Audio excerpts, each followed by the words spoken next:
kind of sort of assume the ballistic missiles are just this standard conventional deterrence. Right, so the West looks at the board and says, okay, the missiles are troubling, but everyone's got ballistic missiles, especially in that region. But now let's switch to the Israeli lens, and they've got a frontline filter on this. We went into this, it's actually a term. So when they look at those exact same missiles, what do they see? So they're going to be seeing imminent, completely unmanageable threat. And the more we go into this, the more we'll see why that word unmanageable is so true about the situation. And we're going to start with the geography, because their geography dictates this fundamental different physical reality to a lot of countries that are in the existential position that they're in. To really understand the Israeli lens, we've got to explain this military concept called strategic depth.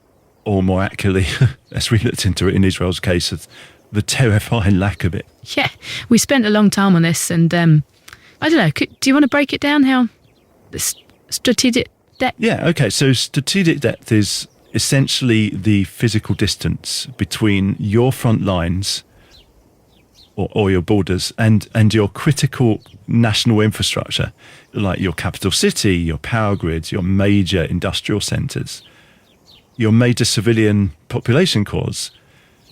So Russia, for example, it's got masses of land. So think of this massive landmass. I can't speak. Think of Russia's massive land mass like this massive buffer, and rewind back in time when Napoleon's invasion of Russia happened. And then later, we talk about Operation Barbarossa, where Hitler actually basically tried the same thing. They had to go so far into the country, and Russia kept backing up, letting them come in, but it had the effect of stretching the supply lines, and they ended up running out of food. They ended up running out of everything, actually, food, fuel, and then winter hit, and the deeper they went, the worse it got for them, until they just collapsed. Yeah, and that's real good. It's illustration of the advantage of strategic depth, the actual land mass that you've got.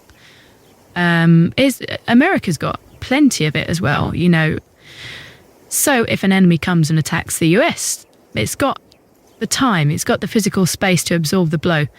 But Israel, they are the size of Wales, or in terms of American states, New Jersey. Yeah, they're just absolutely tiny and incredibly narrow. The narrowest point at Netanya, where we were staying at the beginning of our time in Israel, the distance from the Mediterranean Sea to what we call the West Bank is less than 10 miles. Where is that? How is that on the map? Well, looking at London, I suppose, let's have a quick look. Start from Tower Bridge, you get to about Richmond. Oh dear, in terms of a country, and imagine an enemy at Tower Bridge and you're at Richmond. Yeah, a bit hard to get your head around, actually. But anyway, Israel, very, very small. Nowhere to fall back to, no depth, no layers. There's no, we're going to retreat, we're going to regroup. It's just it's just there. And to add on to that, every single inch of the country fits well within the operational envelope of not just Iran's long-range missiles, but even shorter-range rockets of their proxies, Iran's proxies in Lebanon on the north, and recently Gaza. Just a quick one, by the way. I don't want to derail this, but on Gaza, what's the situation with Hamas right now? I think they're still there. They're really degraded, but they are still there. I suppose that means they're still a threat. But they are still there. But what's happened to that Gaza plan? It's really gone quiet, isn't it? Yeah, and actually that's partly the nature of news, and it actually seems right in on what we're talking about here, that certain things sort of drop out of view. The radar of the news kind of goes on to other things, and that's actually to the advantage of Israel's enemies. So we talked about strategic depth, and now let's go back to the blackboard again. Israel are not seeing an abstract geopolitical chess piece. They're seeing the chilling reality that a few dozen highly precise strikes on, Tel Aviv, Haifa, their desalination plants, their power grid, their power stations, and the continuity of their state is going to completely break. The country's going to stop functioning. And really, it's the reality on the ground is every single inch is within the kill zone, and it's theoretically very, very easy to hit the right places. And this is where we're gonna take it up a level here, and it's going to get incredibly terrifying. And this is where we start really seeing into the window of the existential dilemma that Israel find themselves in.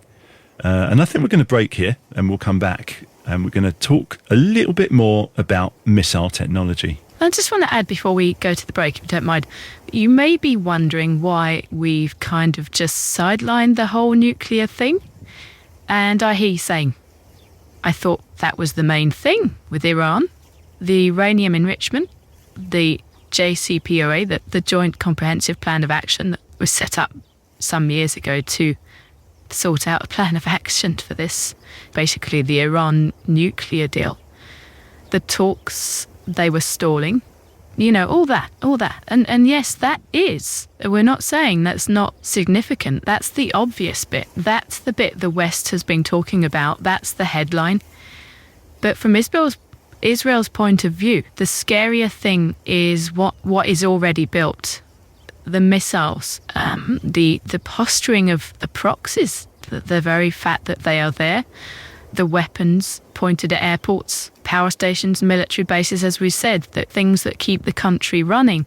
Who needs a nuclear weapon if you can overwhelm a country with conventional ballistic missiles and proxy wars? The amassing of conventional threats just because you are existing as a country. As we'll talk later on, translating the rhetoric through the Google Translate, as it were, of the posturing you're seeing, especially off the back of October the 7th, and a visceral reminder of the very thin veil that is draped in front of the true gravity of a real existential threat.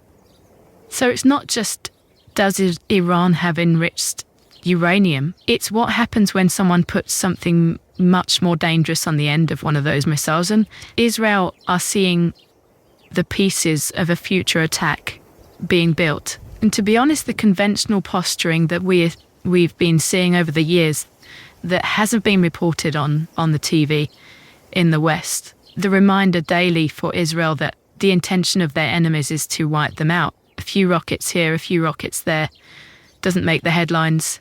But they're very much like a house in the middle of the night with the lights on. Someone's home, and there are firm indicators that inside that house there is a plot against you brewing. So yeah, the nuclear question is the icing on the cake. That because of the headlines that produces is often seen as the main event. But here and now daily survival in Israel doesn't depend on a wide-angle lens you have on the camera. They are living, and they have to live like this, in the reality of a camera that is using a macro lens. So I hope that gets across why it seems we've kind of sidelined the whole nuclear thing. And as you'll see after we've talked about the next section, we're going to talk more about missile technology. We will bring in the nuclear question, but not before we've climbed the mountain of the conventional threat, which of course has the inevitable pathway to the peak of that mountain.